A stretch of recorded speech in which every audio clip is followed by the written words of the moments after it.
The action takes place in the border area of Kassel. This place was struck by a terrible drought. People are tired and very exhausted. The wells have dried up and there is no drinking water at all. The fields were cracked by the terrible heat. All the cattle and other animals die, rotting in the sun. People, gripped by fear for their future, began to leave the village, taking with them the last things they had left. Margrave Castle decided that the flight of the people was a betrayal. As people left the village, they saw sternly smiling guards. The Margrave sent soldiers to punish the apostates and blood was shed. Chaos reigned in the village. Soldiers were killing residents. People, in turn, fled in fear as far as possible. The little boy ran barefoot across the cracked ground. He stumbled and fell with a scream, and the cruel soldier was already behind him. The boy looked back at him in horror. The child's eyes reflected a smiling man raising a sword to punish, but the boy could only pray for help. Blood spattered in all directions. All this bloodshed was proudly observed by the Margrave's son, who had once been told by a powerful sorcerer that the blood of divine kings flowed in his veins. So he looked down on the exhausted villagers with disdain. He asked ordinary people if they understood his kindness and thanks to whom they were still alive. The woman looked at the Margrave's son in horror, clutching the crying child to her chest, while the aristocrat shouted that it was thanks to his lordship and mercy that they were still alive. The young gentleman looked askance at the frightened villagers and asked the survivors how they could have done such a thing, how they could have fled the village forgetting about conscience and gratitude. A woman with a child in her arms screamed, begging for forgiveness. With tears in her eyes, she asked to spare her child. But the guard standing behind her pierced her neck with one movement of his spear, ordering her to be silent in front of the frightened child. The little boy watched in horror as his mother's scarlet blood dripped from the spear. The woman fell unconscious to the ground. The child recoiled from her in horror, and the young gentleman just watched all this motionless. After this bloody scene, the Margrave's son merely clucked his tongue, saying discontentedly that the woman was stupid, and his soldier apologized for his ignorance. The guard politely asked his master how they could lift his spirits, and he, in turn, smiled ominously. The Margrave's son and his soldiers came to the big tree and watched with pleasure as the villagers were hanged. Those executed were held by their relatives. Parents supported their children, and wives their husbands. Suddenly someone called out to the aristocrat and he turned towards the voice with a wild look. The voice belonged to one of the guards. He began to ask the master what he should do with the wounded man, whose head he had crushed with his foot, whether he should be hung by the waist so that he would suffer as long as the others. The fair-haired girl raised her head with tears in her eyes and stuttered, asking for mercy for the man. But the tormentors were adamant. The soldier began to tie the man with a rope. Then the girl, screaming, tried to climb in and stop him. But the guard hit the peasant woman with all his might, driving her away. The girl cried bitterly, sobbed and rubbed her bruised cheek. She called her beloved by name, but he was not even able to look at her, wounded and covered in blood, almost unconscious. He was already hanging from a tree. The young gentleman was happy and laughed, looking at how the fair-haired girl was holding the exhausted man by the legs. The Margrave's son proudly and cheerfully called this execution a magnificent spectacle, while the girl, trembling, with her last strength supported her lover, who was hanging from the tree. The fair-haired girl, with concentration, closed her eyes from which tears were flowing and clenched her teeth, held the man. The young gentleman smugly praised the peasant woman, advising her to hold the man tighter. The mad heir of the Margrave approached the girl. He cruelly whispered in her ear that if she let go of her beloved, he would die from having his veins torn. But the girl continued to hold her beloved intently, trembling with fear. But please, reader, do not judge the blood of divine kings so lightly. Suddenly, the young gentleman glanced sideways, his face frowning. With a silent question, he turned to the side from which a stately stranger was already approaching him. The Margrave's son greeted the stranger ignorantly. It was a certain Sir Zebek, a serious-looking man in shimmering armor. The sir came close to the young gentleman, who stepped back a little. The Margrave's son, approaching Zebek's face, reminded him with a sinister smile that the sir had once been his fencing teacher. The man in armor asked the young master why he was punishing the villagers so cruelly and advised him to live up to the nobility of divine blood. With a nervous smile, the Margrave's son replied to Zebek that his nobility would not suffer if no one knew about what had happened in this village. The executions and murders of people are payment for the fact that they have dishonored the honor of the Margrave and were going to flee the village, the young gentleman explained to the sir. The heir of divine blood approached Zebek's face and asked what he was going to do, whether he would spread rumors about these events. The young gentleman's eyes turned red with anger.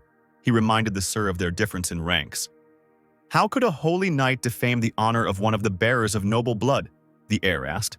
Sir Zebek responded by simply noting that it would not be possible to hide the truth forever. The Margrave's son chuckled with displeasure, bowing his head. The soldier ran up to the young gentleman and asked if they should do something with the knight. In response, the aristocrat said with displeasure to leave Zebek and better bring him a whip. The guard gave the whip to the Margrave's heir, and his hand in a snow-white glove gripped the weapon. With all his strength, the noble aristocrat lashed out at the white-haired girl's back, who was still holding her lover's legs. Sir Zebek was horrified by this sight. The knight watched the girl's torment, seeing only splashes of blood and hearing an endless scream. The young gentleman walked away from the peasant woman, tired of whipping her and wiping away his sweat. The Margrave's heir smiled madly and said that he could not take his eyes off such a scene. The girl pressed herself ever more tightly against her lover's legs, crying and shuddering with pain, the dress on her back torn from the whip. With a satisfied smile, the noble gentleman approached Sir Zebek. Having caught up with the knight, he demonstratively whispered to his teacher to smile.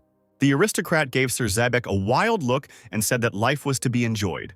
The holy knight was left alone, looking at the large tree on which the innocent villagers were being executed. It was late, and the sunset illuminated the bodies of the hanged people. The wounded man called out to the white-haired girl, who was still holding his legs despite her exhausted state. The lover, with all his might, begged the girl to run away. But Sophia only hugged his legs tighter and shook her head. "Ivan," the girl whispered quietly, hugging the legs of the suspended man and looking at the setting sun. Sophia took out a gold coin with a six-pointed star and called to the emperor's heralds. She looked at the coin with hope, all in tears. And then she asked if the heralds would come, looking at the triangle drawn on the cracked ground. The girl closed her eyes from fatigue and exhaustion.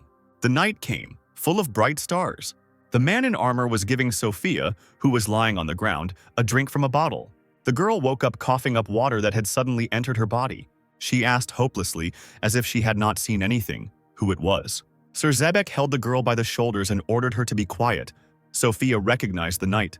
Zebek handed the girl a spoonful of food and asked her if she could eat. Sophia looked at the knight, but before she could answer, she lost consciousness.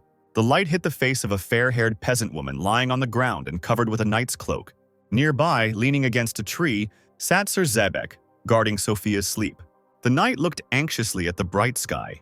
Zebek gently touched the sleeping Sophia and told her to wake up. Throwing his cloak on, the knight informed the fair-haired girl that he had come to their village without the master's knowledge, and that if he found out about it, the sir would be punished. Stopping before leaving, the knight reminded Sophia of her lover. Sir said that the girl no longer needed to hold him, and the stick with which the hanged man was tucked in was no longer needed. Sophia's lover, exhausted and covered in blood, hung from a tree and was already dead. The girl opened her eyes wide in horror, looking at her beloved. At that moment, the stick supporting the wounded man fell with a loud crack. Sir Zebek turned sharply at the sound and froze in surprise. Sophia jumped up from the ground and immediately grabbed Ivan's legs, trembling from the weight. The fair-haired girl looked at the knight with a confident gaze and asked his name in order to tell the Herald clan about him when they came to the village. Sir frowned with displeasure and asked Sophia again about the heralds. He called the heralds soulless destroyers of holiness and asked the fair-haired girl about a contract with them. Sophia lowered her head with a devastated look, seeming to have lost all hope. The holy knight began to ponder the existence of the heralds, doubting that they could defeat 20 armed soldiers and himself defending castle. Moreover, Zebek reminded Sophia of the Margrave's son, a descendant of blue bloods, before whom everyone is powerless. With a frown on his face, the knight asked the fair-haired girl if she knew how great the power of Aegis's divine blood was. Sophia, with her former steadfastness, answered the sir that the Herald clan would be able to defeat the heir of divine blood, despite the fact that he was a magician, because the heralds themselves were sorcerers. Frowning and assuming a serious expression, the girl reminded Zebek that the heralds were called destroyers of holiness because they had once already destroyed the heir of divine blood. The knight patted his head with a sigh and said that Sophia seemed to have lost her mind. Extending his hand to the girl in shining armor, the man confidently stated his name and rank. The knight said that he was not afraid of the destroyers of holiness, and that was why he told his name to Sophia, and the girl only looked at him with some bewilderment. In a moment, Sir Zebek's gaze became stern. He clenched his hand into a fist and declared that if the heralds came to castle, he would be happy to get rid of them. The holy knight told Sophia that he would try to return at night, but she continued to stand next to the tree and support her lover's legs, watching as Zebek walked further and further away. 2 days, said the girl with a look full of doom and fatigue. Just 2 days later, she repeated, looking at her feet, at the triangle drawn on the dry, cracked ground. A green meadow, a wooden house, bright sun, daisies and wonderful sheep grazing behind a low fence. How long ago was all this? Ivan holds a gold iridescent coin with a six-pointed star in his hand and says that it is a gift for Sophia. A man and a fair-haired girl are sitting under a large green tree. Sophia is twirling a coin in her hands and is surprised, asking Ivan what it is. A man with a tender look asks the girl if she has heard anything about the Herald clan. Sophia looks up at Ivan in surprise and seems to remember something. When she was a child, her father told her a story that involved the Herald clan. Recalling a colorful and entertaining story, the fair-haired girl clarifies with Ivan that heralds are called soulless destroyers of holiness. Putting her childhood memories aside, Sophia looks at the gold coin in surprise, and the man explains to her that this coin is imperial and can summon the Herald clan. Ivan approaches the girl's ear and whispers, warning her to be careful. Covering his mouth with his hand, the man whispers in Sophia's ear that the inquisitors of the royal church will punish her if they find the coin. Unexpectedly, after such frightening words, Ivan kisses the shocked girl on the cheek. Sophia is embarrassed by such a joke and, with bright red cheeks, lightly hits the smiling man. In an instant, the fair-haired girl becomes serious and, raising an eyebrow suspiciously, asks Ivan why he is giving her such a dangerous thing. Holding a glittering coin in his hands, the man laughs lightly and says that he is giving the coin just in case. Afterwards, Ivan begins to talk more seriously about what to do if something happens to him or Sophia. The man tells the fair-haired girl that to summon the Herald clan, she needs to draw a triangle on the ground and place this special coin in the center of the triangle. Then the triangle will flash brightly and the heralds will come to the rescue. Having finished with the instructions, Ivan added that he hoped that Sophia would never need to call the heralds. The memories were cut off, and the fair-haired girl continued to look at her feet, at the triangle drawn on the ground. The wind rose over the city and Sophia clutched the legs of her lover, who was hanging from the tree, tighter and tighter. Biting her lip and clenching her teeth, the girl selflessly whispered for 2 days. Just 2 days. Today, said Sophia, noticing that her lover's body was already beginning to emit a cadaverous smell. Looking up at the bright blazing sun and clear sky, the blonde girl muttered, "If I can stand it." Suddenly, everything went blurry before Sophia's eyes. The girl fell to the ground, exhausted, next to her beloved. Her face was completely empty. Her eyes were also empty and did not express anything. She had lost a lot of weight, and her lips had become dry and pale. The last bit of life in her had gone out. The sun was shining brightly, illuminating the wooden fortress and the small flag fluttering above it. The soldiers cheerfully poured water on each other from buckets, trying to drive away the unbearable heat. The holy knight, oblivious to the general merriment, looked thoughtfully at the sun, covering his eyes with his hand. Squinting from the bright light, Sir Zebek mentally came to the conclusion that the weather was unusually hot. Someone called out to the knight, and Zebek looked warily towards the speaker. A young nobleman, his hair still wet from the cool water, approached the knight, urging him to smile and join in the general merriment. Sir Zebek responded to the Margrave's son with sarcasm, hinting that killing innocent civilians would not collect many taxes, which meant there was no reason to celebrate. Accepting a towel from a servant, the heir of divine blood answered the knight that there were as many peasants dissatisfied with their lives as there were thieves. Zebek clenched his fist in anger and tried to give the aristocrat advice as politely as possible, suggesting that people from arid Khazal be sent to work on the Margrave's fertile lands. The Margrave's heir cut short the knight's thoughts, saying that people born on these fertile lands should not suffer at the hands of dishonest and dirty peasants. The aristocrat insisted that the villagers would simply ruin these fields and run away. Coming close to Zebek, the Margrave's son ended his monologue by saying that the peasants might be able to learn to cultivate the land, but they would never learn royal beneficence. Looking madly at the holy knight, the young gentleman asked him, "Isn't this what the king and the church teach us?" Sir Zebek, frowning and looking at the aristocrat, did not answer. The Margrave's son approached the knight's face and said with a cruel smile that the village had been struck by drought because the inhabitants had incurred the church's disfavor, as the doctrine stated. Smiling ominously, the young gentleman said that the doctrine could be interpreted in different ways. While the soldiers carried the plundered bloody boxes out of the village, the aristocrat continued to say that some people get fertile soil while others get drought.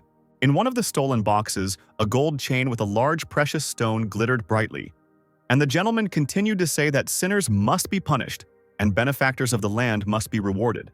Turning away from Zebek, The Margrave's son sternly explained that all this was done for the well-being of the people. Then, he quietly added, turning to the knight, "If you decide to go against my order and help the peasants."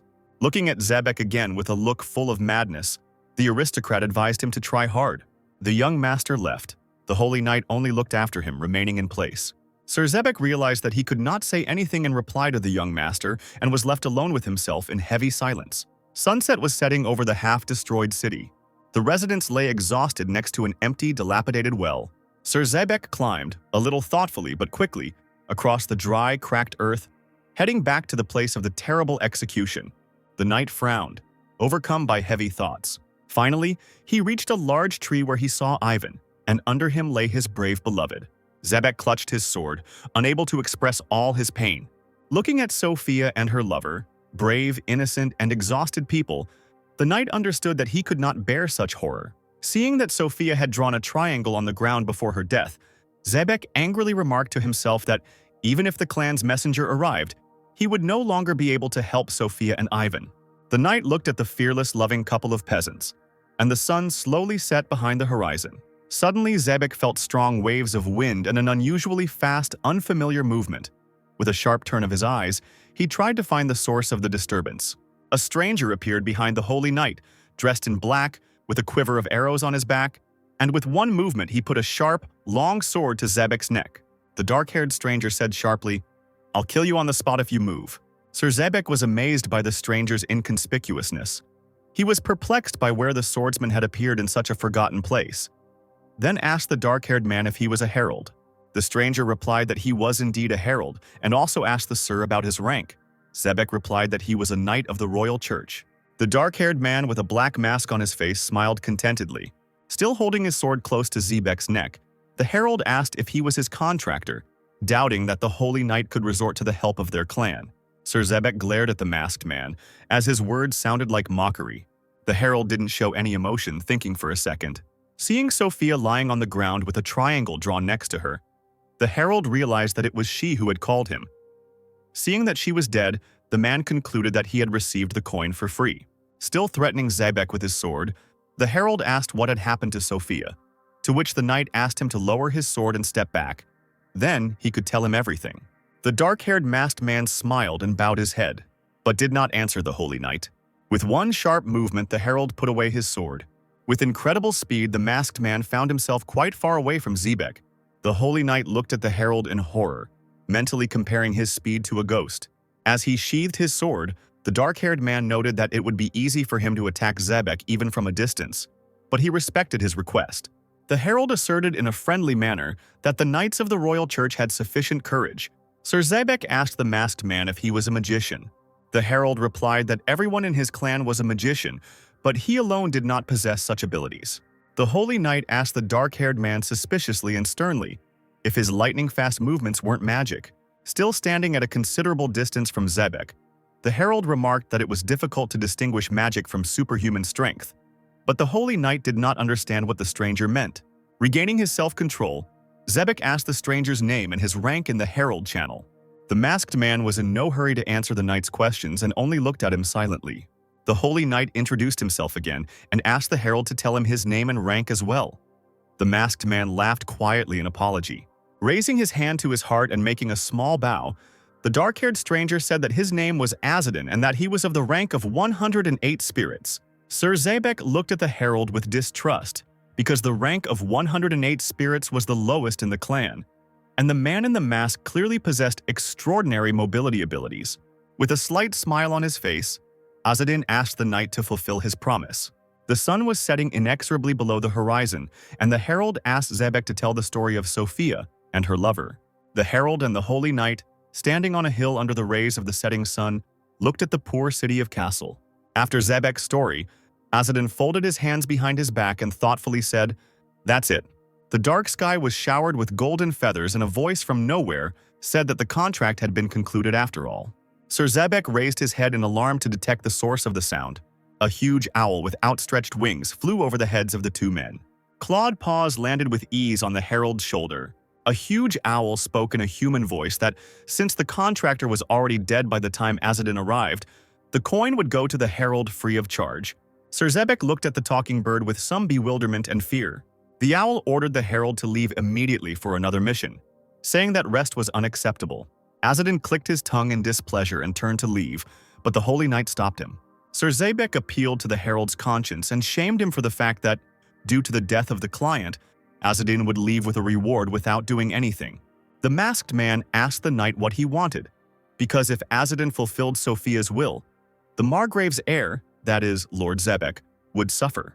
The Holy Knight took hold of the hilt of his sword, calling Azadin an impious atheist, and assured him that nothing would happen to his master. Sir Zebek suddenly drew his sword and pointed it at the dark-haired man, claiming that he would defeat him. Azadin was not at all frightened. The herald sarcastically remarked that the sword of the Holy Knight had become deaf to injustice, and for a man attached to the church this was sad. Sir Zebek glared at the masked man. The Holy Knight clenched his teeth in anger and the veins on his face tensed. The dark-haired herald reminded Zebek of the suffering of the villagers, of the executions and murders, of the tortured children. Regarding the brave Sophia and Ivan, Azadin said that the Holy Knight is only angry at himself because he was unable to help innocent people. The Holy Knight's face distorted with rage and he screamed, "What do you know?" The masked man changed the subject and asked Zebek if he was familiar with the constellations of the night sky, as well as the names and myths associated with them. The Holy Knight did not understand why the herald changed the subject of the conversation so abruptly and asked him what he was trying to tell him. Azadin, crossing his arms over his chest and looking at the night starry sky, explained to the knight that people can see one thing and feel something completely different. The herald explained that the constellation Centaur really does look like a hero from ancient Greek myths to some people. For other people, Azadin explained, the constellations were just a dim light flickering in the darkness of the night. Coming closer to the tree of execution, the herald asked what the Holy Knight felt when he saw the dead villagers. Approaching the corpse hanging from the tree, Azadin continued to ask Zebek if his feelings at the moment of execution were different from those of other cruel soldiers. "It makes no difference," exclaimed the knight, clutching his sword in his hand. But soon he said with disappointment and sadness that he could not do anything. His face expressed the strongest regret and pain. The Holy Knight raised his sword and looked at it thoughtfully. Looking at his reflection in the cold metal of the sword, Zebek said that he was obliged to honor the lords in whose veins divine blood flows. Azadin nobly declared that he had no intention of fighting the Holy Knight if he felt sorry for Sophia and the other slain peasants. With one deft movement of his sword, the herald cut the ropes on which Ivan's corpse hung. Having picked up the dead man who had fallen from the tree, Azadin said that the Holy Knight was not his enemy if there was regret in Zebek's heart about what had happened. The knight looked at the herald with some disappointment without saying a word. Throwing Ivan and Sophia's bodies onto his shoulders, Azadin asked if Zebek had a shovel, but the knight only asked again in bewilderment. The herald carefully laid the bodies of Ivan and Sophia on the ground. Sir Zebek was very surprised by Azadin's actions, but having guessed what he wanted to do, the knight exclaimed, "Do you want to bury them?" The herald responded positively and said that he would conduct the funeral for Sophia and Ivan. Zebek did not expect such nobility from Azadin. The Holy Knight was very frightened. He understood that the funeral of the executed would serve as a pretext for even greater tyranny of the masters. Zebek clenched his fist, not knowing what to do, and Azadin only noted with regret that they didn't have a shovel. The herald began to dig the dry earth with his hands. The Holy Knight bowed his sad head and silently watched Azadin's actions. With sudden determination, Zebek clutched his sword. With a sharp movement, with all his strength, the knight thrust his sword into the ground. Azadin raised his head in surprise at the sudden sound. Zebek squatted down next to the herald and also began to dig the ground with his hands. Two men, who had recently been enemies, were on their knees, digging the earth with their hands to bury the brave Sophia and Ivan. Next to the tree on which the peasants were executed, there now stood two small wooden crosses. Zebek and Azadin stood in front of the graves, and the herald said a prayer, asking the archangel to have mercy on the souls of the innocent peasants. The Holy Knight asked in bewilderment why the herald was reading the prayer of the Order of the Saviors. Shrugging his shoulders, Azadin replied with a slight smile that he liked their ideology. Looking at the peacefully smiling Azadin, Zebek decided that he was reckless and impudent, believing in heresy, and not the ideology of his clan. Seeing the Holy Knight's bewilderment, Azadin began to explain that if he does not stand up for what he believes in. Looking at the wooden cross, the herald continued that in that case he was born in vain. Sir Zebek became interested in the herald's train of thought and asked him what he liked so much about the ideology of the Order of Saviors. Suddenly, Azadin grabbed the bow with both hands. Taking a bow from his bosom, the herald squeezed it in his hands. Zebek asked in fear why he needed a weapon.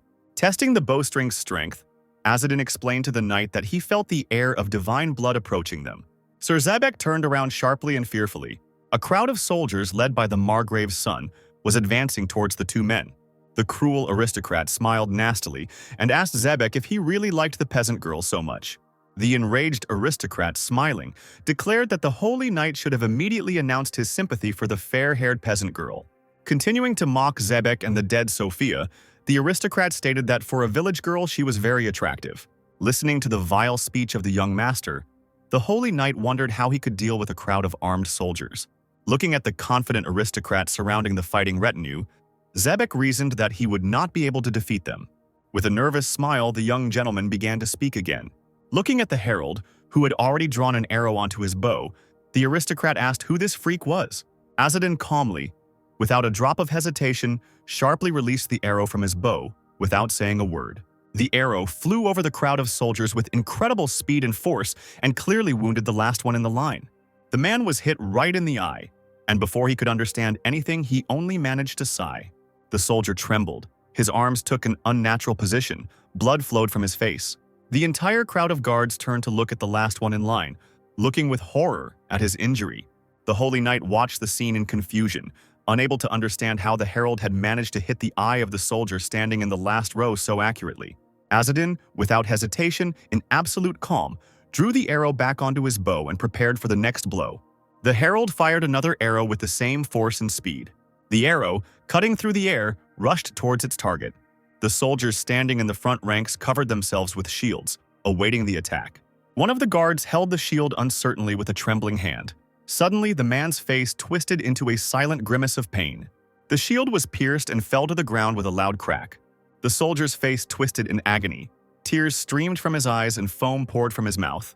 The man collapsed to the ground, and the soldiers around him parted in horror. A stain of blood slowly spread across the ground around the wounded guard. The soldiers looked at their wounded partner with fear and surprise. Sir Zebek was shocked. He did not understand how the herald's arrow was able to pierce the shield and how it hit the target so accurately, bending like a snake. As if nothing had happened, Azadin turned to the knight and asked him about the Order of the Saviors. The herald replied to the knight that he liked the fact that the order determined a person's worth by his actions and faith, and not by the fact of birth. Drawing another arrow onto his bow, Azadin continued the conversation, citing as an example that a descendant of divine blood should not torment his people.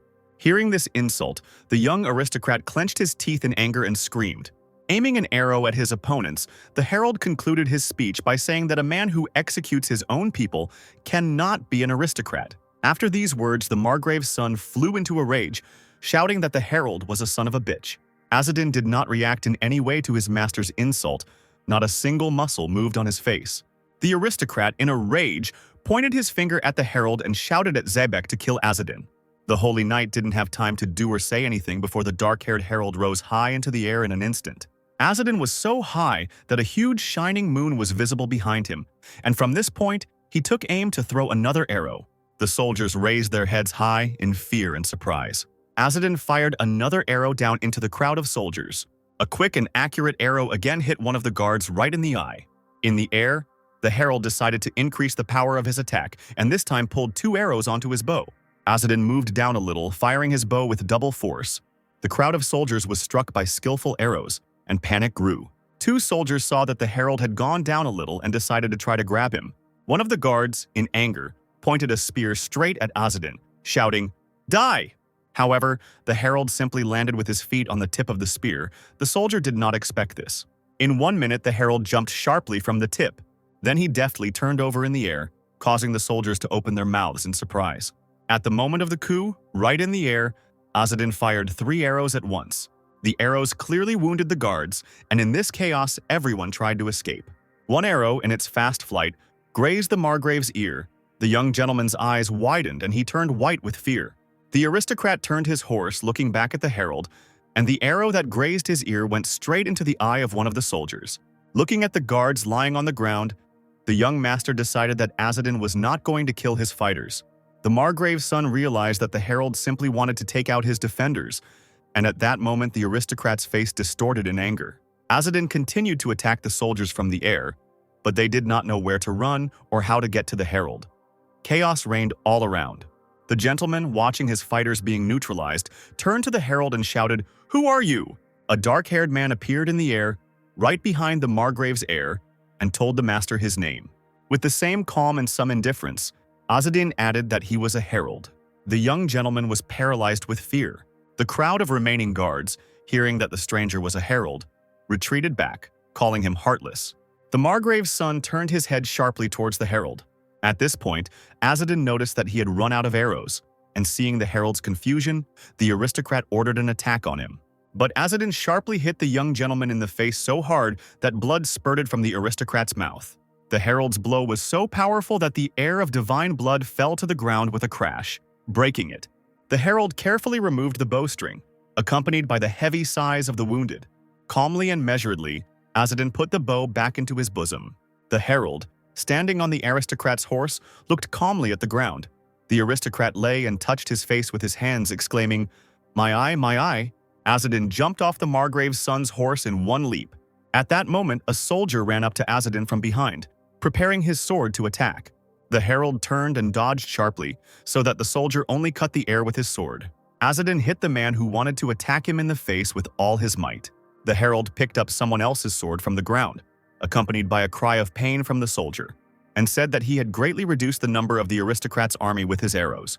Standing with his sword, confident and calm, Azadin addressed the surviving guards, urging them to attack if they were not afraid. A little confused, the herald said that he had forgotten something.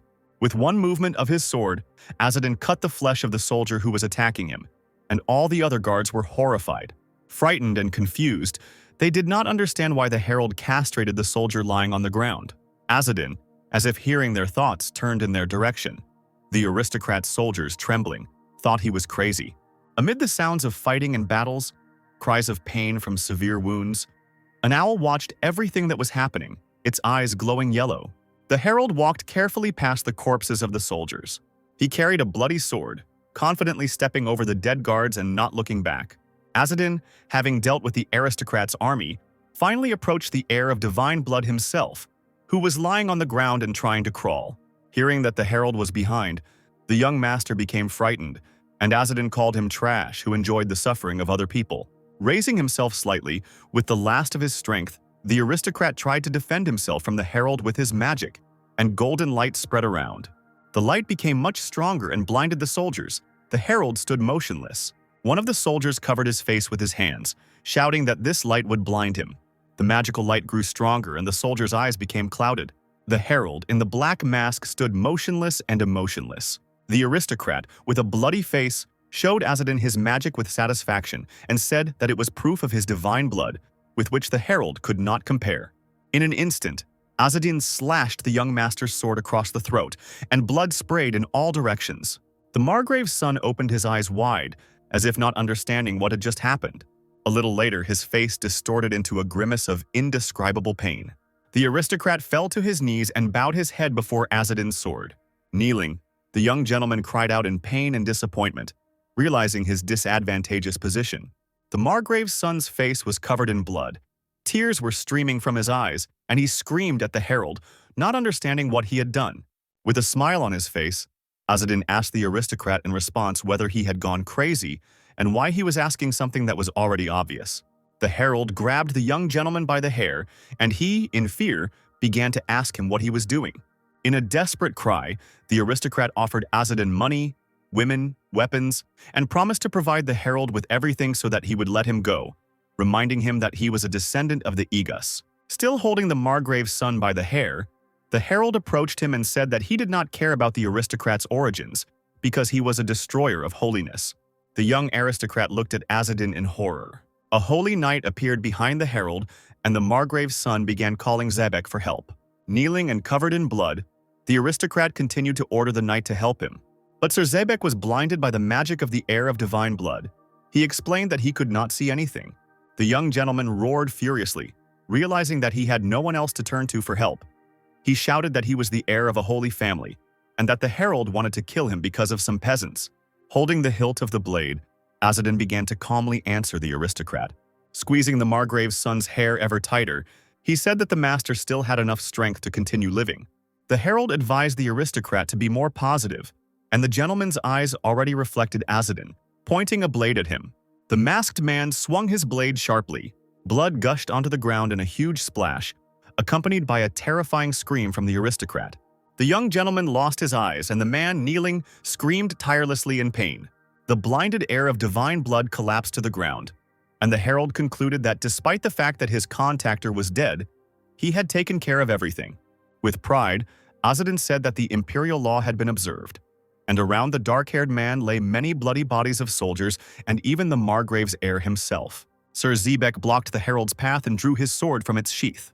Taking a fighting stance, the Holy Knight declared that in the name of the imperial law, he could not let Azadin go alive. Zebek prepared for the attack and continued to tell the herald that he had to kill him, even though he had done the right thing in taking revenge on the nobleman. Azadin dropped his blade to the ground. The herald said with a smile that Zebek was not at all like the ordinary royal knights of the church. The Holy Knight shouted in anger that the herald was insulting his dignity with such words. Spreading his arms out to the sides and smiling, Azadin noticed that this was actually praise. The herald explained that the other knights of the royal church were just scum, who had been driven out of the house to deal with the inheritance. Zebek thought a little about Azadin's words and moderated his ardor. A black-blue fog gathered around the herald. Azadin asked the knight with a grin, "Do you think you can keep up with me?" Zebek opened his eyes in surprise, watching what was happening. A strong wind arose and the knight covered his eyes with his hand. The voice of Azadin was heard, who promised the sir to meet again if fate brought them together. The fog began to clear and the wind died down, leaving only emptiness in the place of the herald. Zebek removed his hand from his face and looked forward in bewilderment. The Holy Knight stood in the middle of the battlefield and thought that from the skirmish with the herald, everyone had suffered losses and no one could defeat Azadin. Zebek stood there for a long time, pondering the herald's words, because his characterization of the knights of the royal church suited him too. The knight smiled sadly, as if accepting the rightness of his opponent. The man looked at the transparent blue sky for a long time, remembering something and feeling a pain in his chest. The action moves to a dark hall. A dark male silhouette sits on a throne, and people are kneeling in front of him, their heads bowed. One of the men, bowing his head, began to beg the man on the throne to allow them not to pay taxes, since they were fugitive nomads, starving and miraculously saved from monsters and bandits. The gray-haired man on the throne rubbed his temples, irritated and tired. This man was the Margrave of Castle himself, and he shamed the nomads for such a request. Narrowing his eyes, which flashed with some irritation, he said sarcastically that in their case they would also have to beg for food. The heavy aura and harsh words of the gray-haired gentleman made the nomads feel fear and shame. However, the man in the center, kneeling, was still begging for mercy, saying that they were all in a hopeless situation. Margrave Castle looked down on the questioners, noting that they were of low blood, and announced that he could perhaps do them a favor. The nomads did not seem to expect such leniency from the gray-haired gentleman and were very surprised by his words. Stretching his lips into a mysterious smile, the Margrave gave them a positive answer. Mr. Castle declared that he would free these people from taxes, but only under special conditions. And if they were not met, the Margrave stopped, imagining a cruel execution. The gray-haired gentleman's eyes sparkled in anticipation of a bloody massacre, and he announced to the petitioners that if they did not fulfill his conditions, they would be hanged. Silence reigned throughout the hall. People continued to kneel with their heads bowed. However, soon the nomads became seriously frightened and began to look at each other in fear. Suddenly, the Margrave's hand was engulfed in magical fire. From this fire appeared a large and beautiful book with golden monograms. Mr. Castle explained to the nomads that their request took up no more than a page in such a grimoire, demonstrating this mysterious book with the help of magic. The people were a little surprised. They had never seen a grimoire. One of the men said that his people knew nothing about magic. The Margrave replied that even such fools of low blood should know about the grimoire. However, Mr. Castle decided to explain to the nomads that if they simply wished for something, the grimoire would immediately answer that call. Overnight, the gray-haired man became more serious. His condition for the deal was 1 page of the grimoire. He asked the nomads to get him just 1 page. In exchange, the Margrave promised the nomads a tax exemption for 3 years to supply them with food. The residents of the modest village were shocked by such a generous offer. One of the men fussily decided to clarify with Mr. Castle at least the name of the grimoire that they needed to find.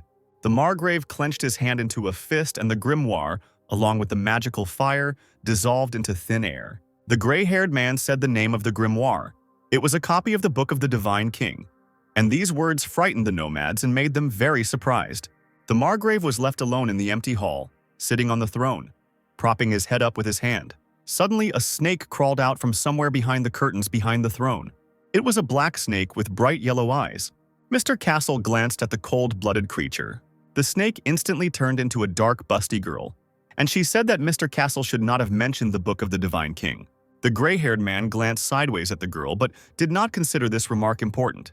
However, the girl continued to say that the Margrave was reckless. He had already searched everywhere to find this grimoire, and rumors would soon begin to spread about it, but he still had not found a single page. Rubbing his hands with displeasure, Mr. Castle asked the witch why she had come. The dark-skinned girl reported to the gray-haired gentleman that his son had been the victim of an attack. The man, perplexed, said that his son could not have been hurt so easily since Sir Zebek was with him. The girl added seriously that the young master and the holy knight fought against the herald. The gray-haired gentleman asked the girl again about the Herald clan, his eyes flashing suspiciously. The sun's rays penetrated through the large window into the dark hall, and the Margrave reasoned that the Herald clan was also looking for the Book of the Divine King to get rid of the curse of debt. Mr. Castle coldly asked the girl if his son had died, to which the witch replied that he had lost his eyes and genitals. The man clicked his tongue in displeasure, and the snake girl asked what he was going to do next. Extending his hand to the witch, the Margrave gave the order to send soldiers to capture the herald who had maimed his son. The dark-skinned girl shook the gray-haired gentleman's hand and replied that she would convey the order to the commander. The Margrave grabbed the witch's wrist sharply and pulled her towards himself, saying that he would give this order to someone else. The dark-skinned girl landed on the lap of the gray-haired gentleman, and he, in turn, stroked her cheek, saying that she should stay with him and bear him another son, since Kajal had been castrated. The Margrave gently ran his finger over the dark-skinned beauty's lips, and she only smiled mysteriously. The sun was mercilessly bright and hot. Azadin ran out of water. His flask was completely empty. The herald stopped and, turning to the owl sitting on his shoulder, said that he would soon die of thirst. Azadin irritably asked the owl why she was so sure that they would arrive in 2 days, calling her a stupid guard. The owl replied that the herald was disrespectful to the voice of the emperor. Azadin turned to the guard with bewilderment. Walking slowly across the dry land, the herald spoke of the clan, saying that the whole world despised them because the emperor died suddenly without giving any explanation, so they were considered regicides. Azadin reproached his guard for asking him to work without rest, and therefore he did not have time to pack his bag for the journey. And now the herald was forced to eat dry food and die of thirst. The owl guard apologized for his behavior and reminded the herald that his apprentice would arrive soon. But Azadin was distracted by something strange. The herald and his guard were very tense, somewhat confused by what was happening. Azadin began to draw his sword, sensing the appearance of ghosts. A blue light appeared before the herald and his faithful servant. The blue light turned into a crowd of ghosts. These were the villagers who were hanged from the tree. The ghosts of Sophia and Ivan bowed their heads to Azadin, expressing their gratitude. The herald nodded and greeted the slain peasants. The ghosts warned the herald not to linger on a land that was not illuminated by either royal virtue or the blessing of the archangels, and Azadin wished them rest in peace. Sophia's ghost pointed to the side, and Azadin followed this indication with his gaze. It turned out that the girl was pointing to a well standing alone in the deserted land. The herald gratefully accepted this sign from the ghost and was glad that he was offered water, but he reminded the spirits that it was time for them to go to the afterlife. Azadin looked at the bottom of the well with an awkward smile. The dark-haired man began to pull the bucket from the bottom of the well using a rope. As the herald lifted the bucket, he thought with a joyful smile on his face about how he would quench his thirst. Finally, Azadin got the bucket outside. However, there was no water in the bucket. The herald noticed inside only a strange leaf, glowing with a blue light with some illegible symbols. The history of the Herald clan begins in the distant past, when they were known as the Aragus people. This people survived a terrible typhoon on their continent. They fled their native land and settled on the continent of Vibris. The continent of Vibris was divided between 8 divine kings of the Aegis clan, each of whom ruled from his own throne. But in that era, one of the 8 kings usurped power. The other kings, his brothers, were suppressed, and the tyrant became the emperor of the Esland family. Emperor Esland sought to destroy all remnants of the sacred royal line, and the Aragus people at that time desperately needed a new land, so the emperor gave them the grimoire, the Song of the Yellow Bird, and a spirit called the Voice of the Emperor. In exchange for these magical benefits, the Aragas signed a contract with the emperor and became known as heralds. Thus, The Herald clan became the Emperor's sword, his servants, and the Inquisition, their hands stained with divine blood. It was the heralds who killed unwanted nobles who were enriching themselves illegally. The inhabitants of Vibriza considered the activities of heralds a great sin, because they believed in the afterlife and reincarnation. However, the death of the emperor put an end to the United Empire, dividing it into 8 independent kingdoms. Then the Herald clan was subjected to universal condemnation and contempt, and they began to be called soulless. The clan soon faced another problem. The contract their ancestors had made with the emperor was still valid. Even after the death of the emperor, the Herald clan was bound to him by an oath for eternity. Azadin reached for the page he had found at the bottom of the well. Looking at the magic leaf, the herald realized that it was a page from the Book of the Divine King, the source of the emperor's powers. The ghost said a friendly farewell to Azadin, and he wished them rest in peace. Azadin held a page from the Book of the Divine King in his hands, looking at it thoughtfully. He asked his guardian on his shoulder if this page would free him from the curse of debt. The owl only replied that it was rude to call it a curse. It was a fair payment. Azadin folded the piece of paper, clutching it tightly in his hands, glad that he had found it so easily. The owl noticed that he was not happy enough and asked if this was not his dream. To be freed from the debt curse, one must earn 100,000 gold coins and obtain the Book of the Divine King. This is the goal of all heralds. As Azadin continued to move forward, he worried that the pages of the Divine Grimoire would begin to appear all over the world. The reason why the Divine King's book fell apart into pages and scattered all over the world was his father. That's how the herald continued to reason. As he walked further and further across the arid land, Azadin became thirsty. The fair-haired girl watched the herald in the black mask from behind cover. Hiding behind a rock, the girl looked angrily at Azadin, telling her partner that they had finally found him. Looking at the back of the unsuspecting dark-haired herald, the girl told her comrade that Azadin was the son of a clan traitor. He was talentless, weak, and stupid. The fair-haired girl asked the guy, who was also hiding behind a rock, if it was true that Azan was cursed and could not use magic. The young man answered her that he was not sure about the curse, but Azadin really could not use magic. The girl grinned slyly as she told her partner rumors that the herald had wet his bed until he was 8 years old and couldn't properly string a bow. The fair-haired girl smiled grimly and wondered how such a person could fulfill the duty of a herald. The comrade assured Midiam to return to the clan because she was the heir of the first founder of the clan, the herald, and it was foolish to become the apprentice of the weakest herald. Smiling, Midiam suggested that her partner test Azadin, to which the boy responded with fear that apprentices were not allowed to attack heralds. The girl animatedly reasoned that if she defeated Azadin, she would take his place and confidently declared that she would not lose to him. Midiam twisted the arrowhead off the arrow to avoid killing the herald, and her companion warned her that Azadin was a student of Elder Kazas, the most picky elder of them all. Midiam replied that Kazas might be a formidable teacher, but an idiot will remain an idiot, no matter how much he trains. Frowning, the fair-haired girl could not mentally understand how the son of a traitor, who did not know how to cast magic, could be a herald. Confidently drawing 2 arrows without tips, the girl prepared to shoot, thinking that Azadin was occupying someone else's place and that more talented people could not become heralds. Midiam suddenly released 2 arrows while standing on a steep cliff. The herald seemed not to even sense that arrows were fired at him and continued walking. The fair-haired girl hid back behind the shelter with childish joy and pride. Midiam looked around cautiously. Then, without noticing anything, the girl's blonde head appeared from behind the cover to check Azadin's reaction. Suddenly, a small stone flew with all its force right into Midiam's forehead and she squealed. The girl fell, holding her bruised area, and her partner was seriously scared. Azadin found himself on the rock behind which the young people were hiding and looked at the perplexed Midiam, who was rubbing her bruised forehead. The masked herald handed the girl her arrows and asked if she had launched them. Smiling brazenly, the girl explained that this was how she greeted Azadin, wondering to herself how the herald had managed to fly up to their sheltering stone so quickly. The herald held a quiver of Midiam arrows in his hand, and the girl was surprised and perplexed as to how he was able to catch her arrows in flight. The partner looked worriedly at the grass of the blonde girl, and the herald in a black mask asked them to introduce themselves. Midiam introduced herself and her partner said that his name was Ismail and explained that they were apprentices who had been sent to help Azadin. The herald asked irritably, "Help me?" Throwing 2 arrows without tips on the ground, Azadin asked dismissively, "This one?" Smiling nervously, Midiam tried to joke that she wanted to share her arrows with the herald, since he had run out of them. Azadin noted with a disappointed sigh that Midyam and Ismail had apparently become bored in the Holy Lands and had decided to ask to become his apprentices. The herald told the apprentices to return home, calling them little hooligans, which made Midyam very angry. Azadin turned around, getting ready to leave.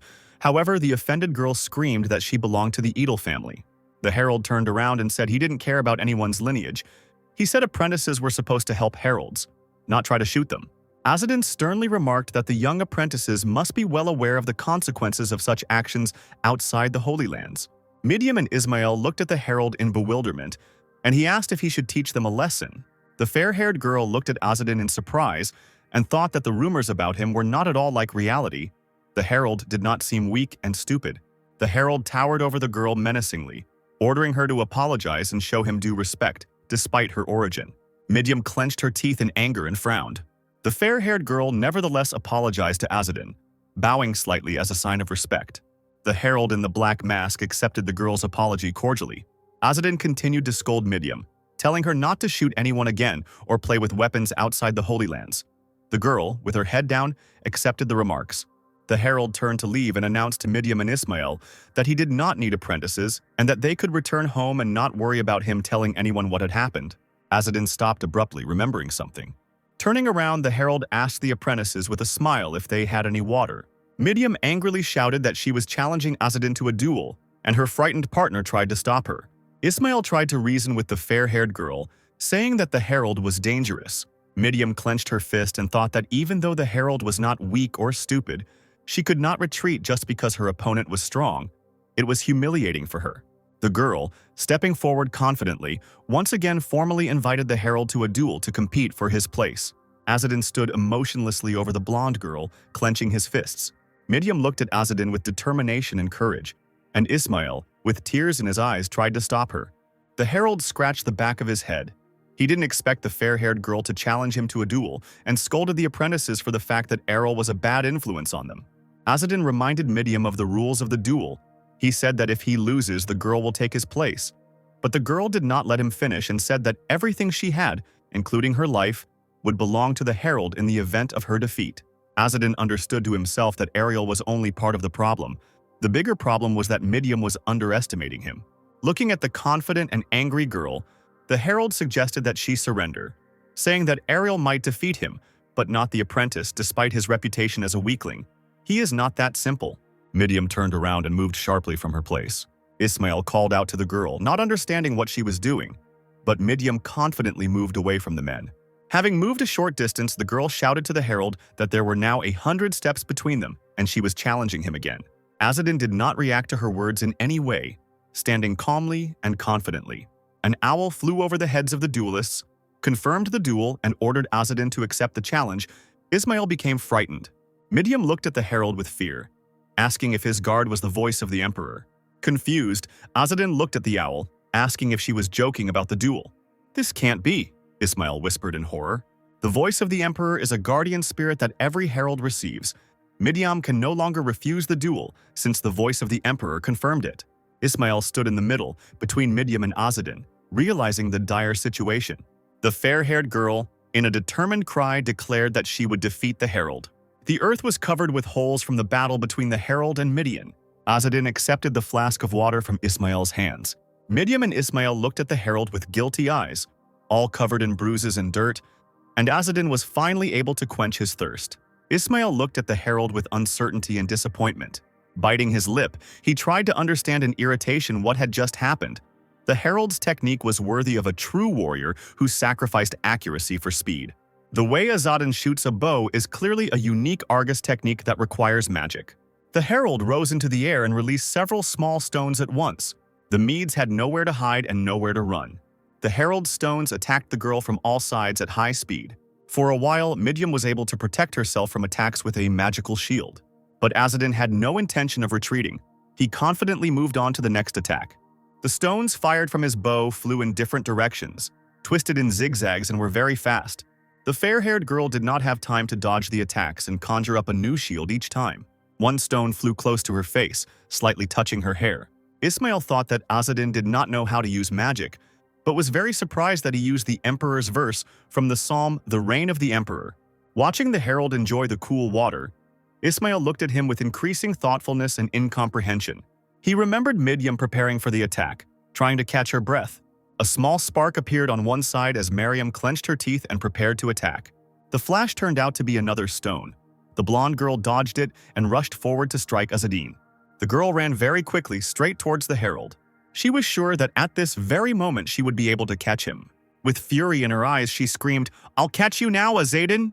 Midyam slashed at Azadin with all her might. A black fog formed around the herald.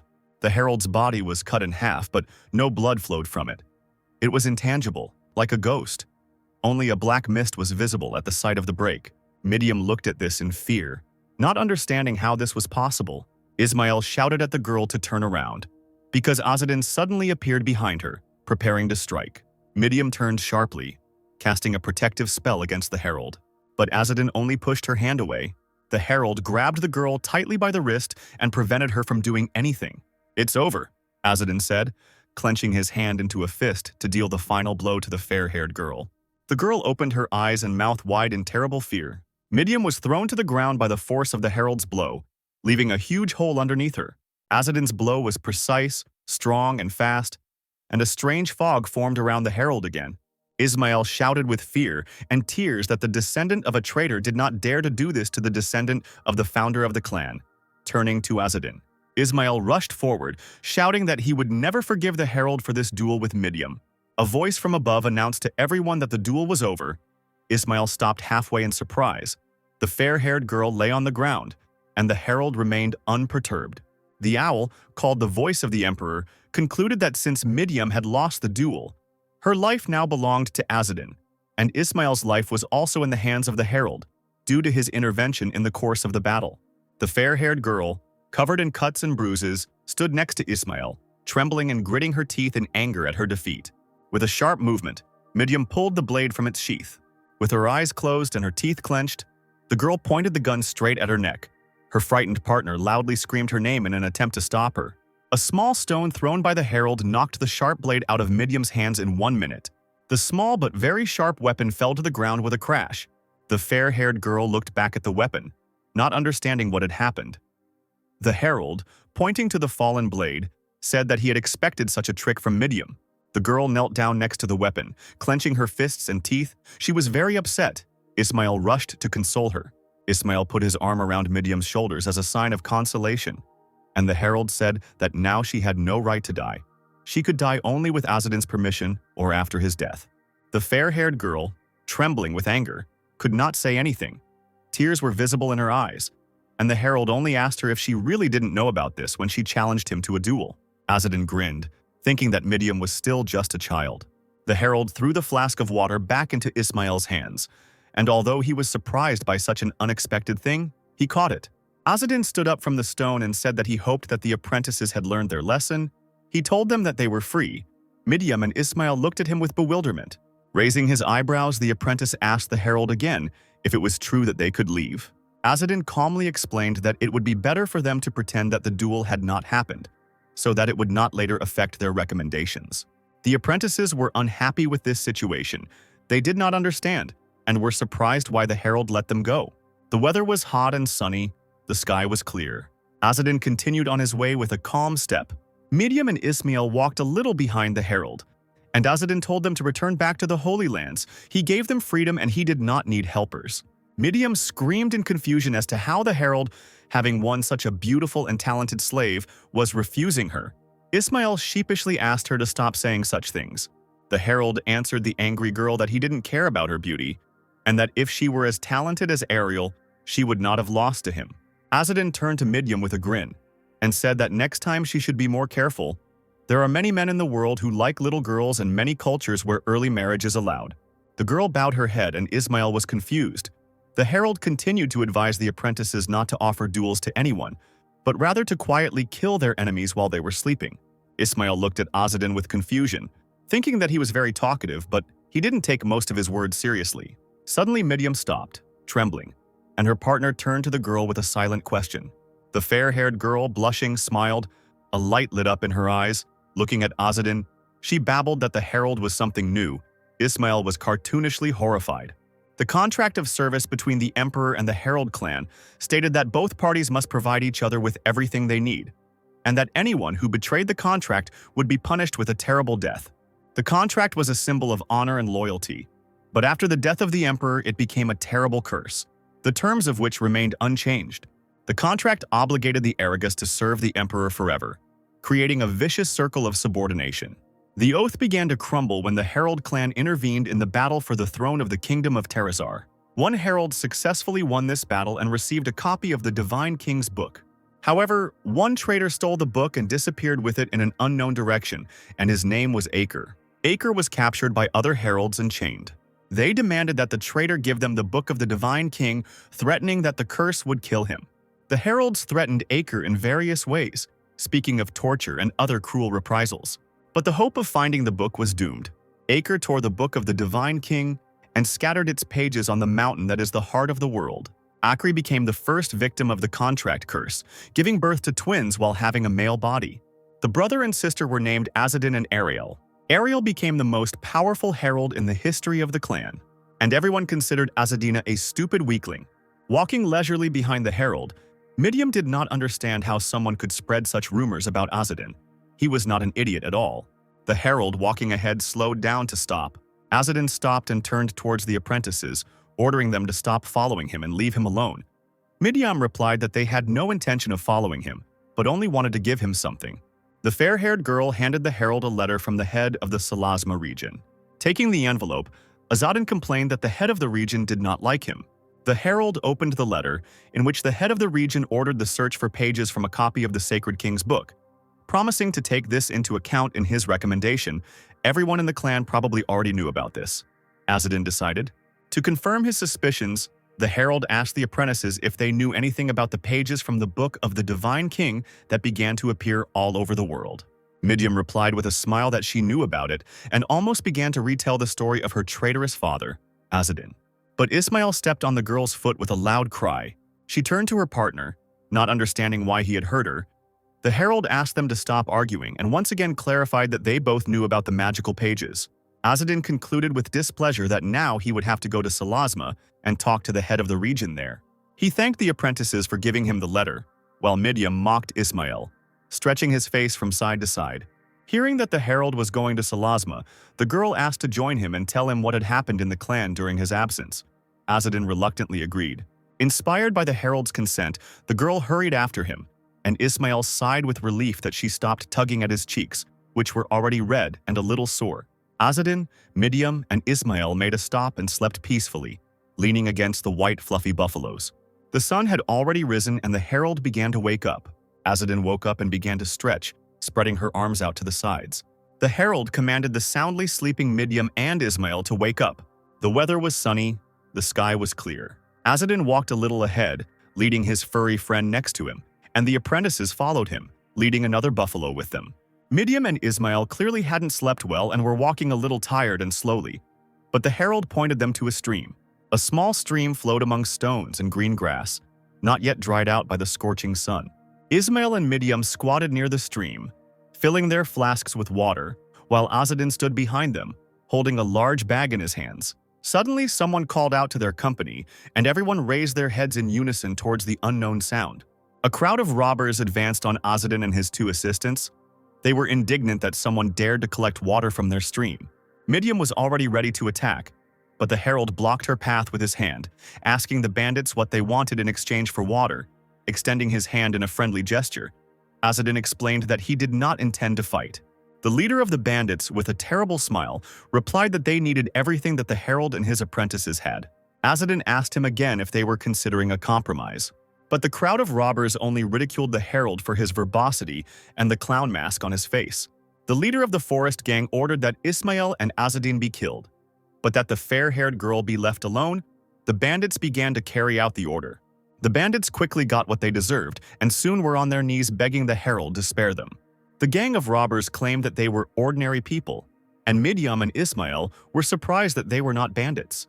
The men explained that they were ordinary villagers who had formed a group on the orders of the Margrave's son to find for him the Book of the Divine King, which they had never seen before. Midiam looked at the men with distrust, expressing fears that they were lying and were thieves, But the herald replied that they were telling the truth, because no one traveled along that road who could be robbed. Looking menacingly at the group of men who attacked them, the fair-haired girl pulled her sword from its sheath, saying that it would be better to kill them anyway so that they wouldn't talk about anything. The herald stopped Midiam, telling her that one cannot kill without reason. The girl was perplexed. Ismail approached Azadin and said that even if the attackers were innocent, they were inconvenient witnesses, and killing them would be right. The herald replied that everyone deserves a second chance, and one should not kill out of convenience. The joyful peasants, kneeling, agreed with the herald, calling him an aristocrat with a kind heart. One of the men moved closer to Azadin and flattered him more and more, wishing him and his family divine blessings. Azadin rudely ordered the man to shut up. Ismail looked at the dark-haired man in the mask with bewilderment, reasoning that he did not look like an ordinary herald, since he did not want to resort to murder. At that moment, Azadin hit the man who was praising him in the face with all his might. Pleased with his work, the herald declared that such a blow could cause one to lose an eye. Midiam and Ismail stood in shock, their mouths open, and the other people from the gang looked on in fear. Azadin ordered the men not to make any unnecessary movements so as not to meet his fist. The peasants repeated the words about mercy in fear and bewilderment. The herald said that he did not go back on his words and would indeed spare them, preparing his fist for another blow. Azadin said that only physical force could force the gang to renounce violence and truly repent. The men looked at him in horror. Midiam and Ismail looked at the gang's punishment with some bewilderment, but agreed among themselves that this was also a working method. The guard owl, sitting in a tree, also watched the herald, his apprentices, and the beaten gang of robbers. The defeated and beaten gang walked away from the battlefield, cursing Azadin. One of the men threatened to get even with the herald, when a huge hand appeared from the darkness behind the gang. A huge hand grabbed one of the men by the head. The giant monster tore off the man's head and squeezed it in his hand, a fountain of blood spraying onto the bandit standing nearby. Another of the robbers turned around in fear. The giant goblin grabbed him by the leg and brought him to its muzzle. The man screamed loudly, and the monster said food. Along with a crowd of small green goblins, the huge monster threw its victims into the basket behind its back and moved further in search of more people to eat. He grabbed another man by the head with his hand, saying that he now belonged to gold. And this man too, the giant goblin will throw into the basket on his back. A crowd of small green goblins were devouring some man, and a huge monster was laughing and looking ahead. A small town was visible nearby. The giant monster was looking straight at him. Opening its huge mouth full of saliva, the monster roared that there was a lot of meat in the city.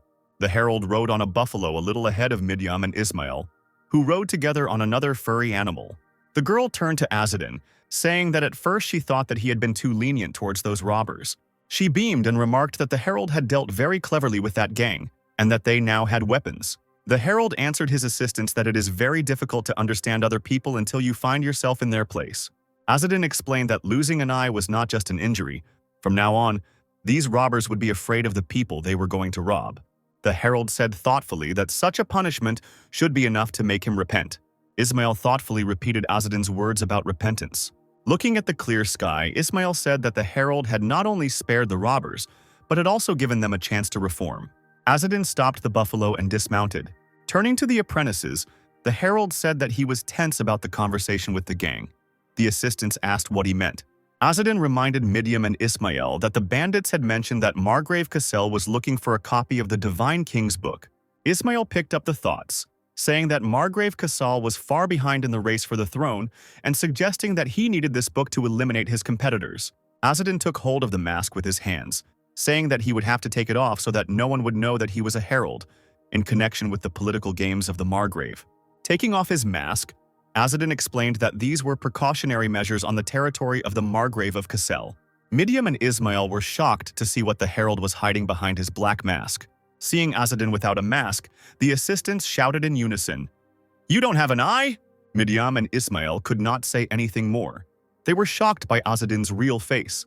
The herald, not noticing their bewilderment and shock, calmly put on rags to hide his herald uniform and so that no one would recognize him.